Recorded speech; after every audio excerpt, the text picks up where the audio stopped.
27 রোজার রাতে সন্তান ফোন দিয়া বলে, বাবা আমি আগামীকাল রওনা দিলে রাত 2টা-3টায় গিয়া ঢাকায় নামবো, আমি সাহারি তোমাদের সঙ্গেই খাবো। মা বসে আছে, মায়ের সন্তানের বাবাও বসে আছে, সন্তান আসবে। রাত্র 2টা-3টা হয়ে গেছে, সাহারির সময় হয়ে গেছে, সন্তানের খবর নাই। শেষ টাইমে মা বাবা সাহারি খেয়ে ফজরের নামাজ পড়ে দরজার মধ্যে অপেক্ষা করতেছে, সন্তানের খবর নাই। 8টা, 9টা, 10টা বেজে গেছে, মায়ের মনটার ভালো লাগে না। স্বামীকে ডেকে বলে, স্বামীরে আমার সন্তান কই, আমার মনটা ভালো লাগে না, একটা ফোন লাগাও। স্বামী ডাক দিয়া বলে, চিন্তা করো না, ঈদের সময় যানজট থাকতে পারে, চলে আসবে। কিছুক্ষণ পর বাবার মনটাও ভালো লাগে না, বাইরে নেমে পায়চারি করতেছে। হঠাৎ করে একটা ফোন চলে আসছে। সন্তানের ফোন দেখে বাবার সে কি আনন্দ। ফোন রিসিভ করে যখনই সালাম দিল, অপর প্রান্ত থেকে সালামের উত্তরে সন্তানের কণ্ঠ পাওয়া যায় না। বাবা ডেকে বললেন, বাবা তুমি কে? এটা তো আমার সন্তানের কণ্ঠ নয়, তবে মোবাইলটা আমার সন্তানের। ওপার থেকে ডাক দেয়া বলে, আপনি কি এই লোকে, এই মোবাইলওয়ালার বাবা? বলে, হ্যাঁ। আপনি এখনো বাড়িতে কি করেন? আপনার যেই সন্তান ঢাকা থেকে গাড়ি নিয়া 2500-এর দিকে রওনা দিয়েছিল, ওই গাড়িটা 2500 পৌঁছতে পারে নাই। পথিমধ্যে সংঘর্ষে রাস্তার মধ্যেই অনেকগুলো মানুষ মারা গেছে, অনেক যুবকও তার মধ্যে আছে। রাস্তার পাশে সাদা কাপড় দিয়া ঢাকা। দেখেন আপনার সন্তান এই লাশের মধ্যে আছে কিনা। মোবাইলটা আমি রাস্তার পাশে পড়ে পাইলাম। বাবা পাগলের মতো একটা দৌড় দিছে। মা মনে করছে সন্তান বুঝি কাছাকাছি চলে আসছে। অন্যান্য সন্তানদের ডাক দেয়া বলে, তোরা কে, কোথায়, এদিকে আয়, তোদের ভাই বুঝি কাছাকাছি আসছে। আমার কলিজার টুকরা সন্তান, তোর বাবা যে আগায় আনতে গেছে, তাড়াতাড়ি নতুন চাদর বিছা, বালিশের কভার গুলো খুলে নতুন কভার লাগা, পানি গরম বস, আমার সন্তান এসে গোসল করবে। আহারে সবাই ফুলের মেলা, ফুলের তোড়া নিয়ে অপেক্ষা করতেছে। 4টা বছর কলিজার টুকরা বাড়িতে নাই, বিদেশ থেকে আসবে। বাবা স্পটে গিয়া দেখেন অনেকগুলো লাশ সাদা কাপড় দিয়া ঢাকা। একটা একটা মাথার উপর থেকে কাপড় উঠান আর কৌতূহল বাড়তেছে, কাপড় উঠান আর কৌতূহল বাড়ে। হঠাৎ তাকায় দেখে কলিজার টুকরা সন্তান লাশের মিছিলে শামিল হয়ে গেছে। বাবা সন্তানকে ধরে কাঁদেন আর বলেন, বাবা এত আদর আপ্যায়ন তোর জন্য, এত প্রস্তুতি রে বাবা। তোর মা তোর পথে বসে আছে রে বাবা, কি জবাব দিব বল? তুই যেদিন রওনা দিয়ে বিদেশ চলে গেলি, তোর মা সারা রাত ঘুমায় নাই, দরজায় গিয়া তোর পথের দিকে তাকা রইছি।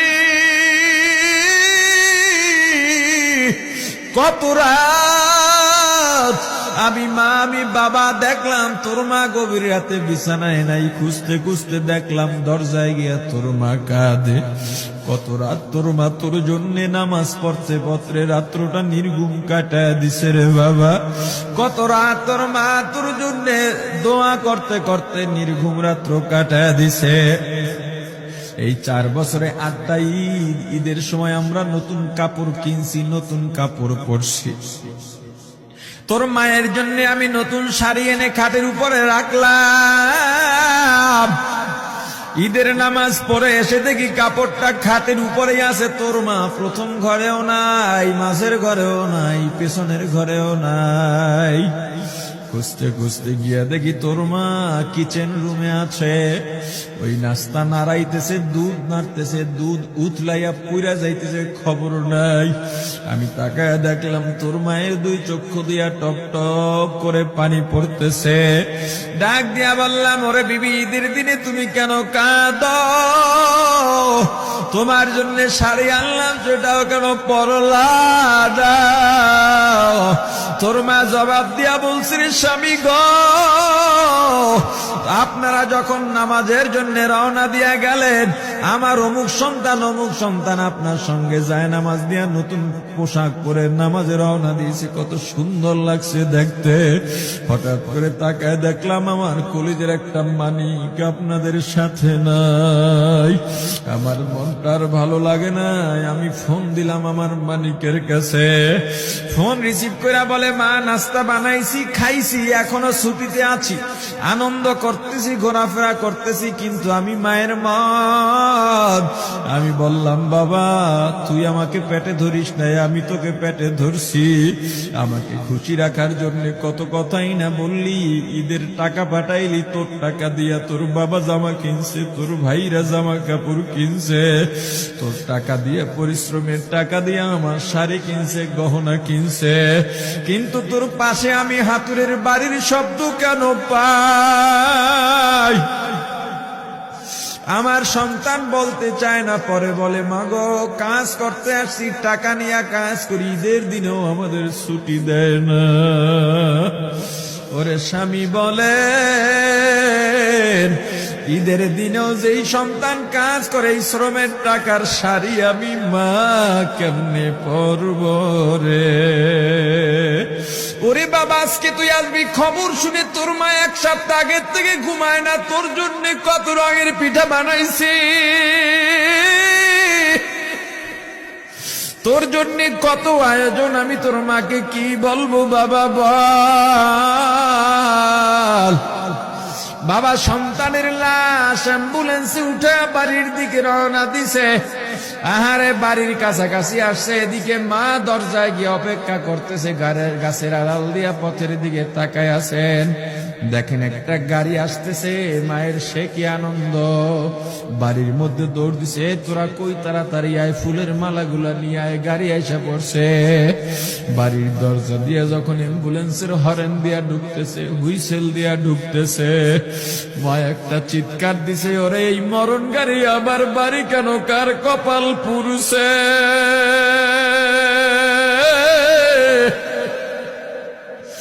অ্যাম্বুলেন্সের দরজা খুলে তাকায় দেখে কলিজার টুকরা সন্তান এমন ঘুমাইছে, আর জীবনেও উঠবে না।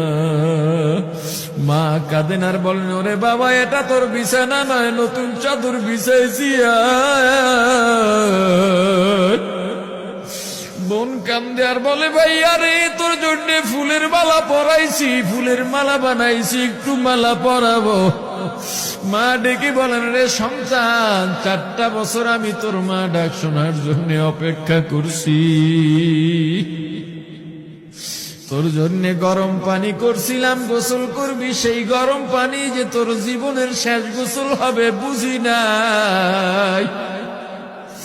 ওরে পর্দালের মাগো, আর কোন ভাষায় বুঝাইলে বুঝবারে মা, দুনিয়ার জীবনটা ক্ষণস্থায়ী, এই দুনিয়ায় নাফরমানি করা যাবে না, এই দুনিয়ায় নাফরমানি করা যাবে না, অহংকার দেখাবার কিচ্ছু নাই, এই দুনিয়া ছেড়ে যাওয়া লাগবে। আল্লাহ এত দয়া করছেন, মায়া করছেন, ওই আল্লাহর সঙ্গে নাফরমানি করো না রে ভাই, ওই আল্লাহর নেয়ামতের অশুকরিয়া করো না, আল্লাহর নেয়ামতের শুকরিয়া আদায় করো, দুনিয়ার সব মোহ ত্যাগ করো, দলের মায়া ত্যাগ করো, দুনিয়ার মায়া ত্যাগ করো। এ আওয়ামী লীগ বিএনপি যারা করো, ক্ষমতায় যারা বারবার যাও, ক্ষমতায় তোমার দল গেলেই তুমি দাপট দেখাও, যুবকরে তোর 2টা পা ধরা লাগলেও পা ধরো রে ভাই, এই ক্ষমতা কিচ্ছু না, দাপট কিচ্ছু না, ওই কিয়ামতের ময়দানের নাজাতের চেয়ে বড় দাপট আর কিচ্ছু নাই। আল্লাহ রক্ত দিছেন, আল্লাহ জীবন দিছেন, আল্লাহর এই রক্ত আর জীবন দুনিয়ার কুফরি পুঁজিবাদী কুফরি গণতন্ত্রের জন্য দিস না, এই রক্ত আল্লাহর জন্য রাখ, এই জীবন আল্লাহর জন্য রাখ।